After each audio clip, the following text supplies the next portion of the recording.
పశ్చిమాసియా యుద్ధంతో గ్యాస్ కష్టాలు వెంటాడుతున్నాయి. గ్యాస్ కొరతతో రాజన్న సిరిసిల్ల జిల్లా వేములవాడలో కొన్ని టిఫిన్ సెంటర్స్ మూతపడగా మరికొంతమంది కట్టెల పొయ్యి పైన టిఫిన్లు తయారు చేస్తూ జీవనం సాగిస్తున్నారు. కమర్షియల్ గ్యాస్ దొరక్కపోవడంతో టిఫిన్ సెంటర్ నిర్వాహకులు ప్రత్యామ్నాయ మార్గాలను వెతుక్కుంటున్నారు. గ్యాస్ కొరత లేకుండా కమర్షియల్ సిలిండర్లను సరఫరా చేయాలని ప్రభుత్వాన్ని కోరుతున్నారు టిఫిన్ సెంటర్ నిర్వాహకులు. ఇలానే ఉంటే అన్ని టిఫిన్ సెంటర్స్ ను మూసేయాల్సిన పరిస్థితి వస్తుందని ఆవేదన వ్యక్తం చేస్తున్నారు.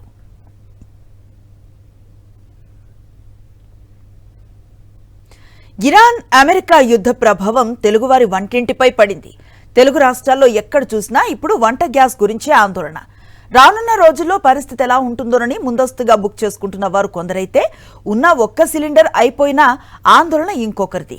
ఏదైతేనే గ్యాస్ ఏజెన్సీల వద్ద వినియోగదారులు బారులు తీరుతున్నారు.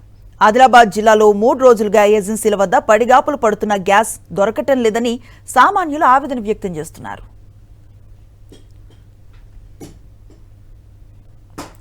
సంగారెడ్డి జిల్లాలో వంట గ్యాస్ కష్టాలు ప్రజలను కలవరపెడుతున్నాయి.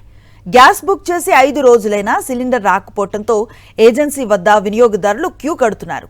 ఉదయం నుంచి గ్యాస్ ఏజెన్సీ వద్ద ఖాళీ సిలిండర్లతో ఎదురు చూస్తున్నారు ప్రజలు.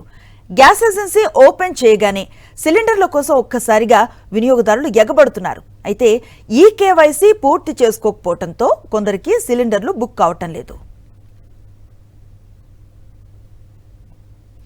ఖమ్మంలో గ్యాస్ ఏజెన్సీల వద్ద గ్యాస్ కోసం బారులు తీరారు వినియోగదారులు.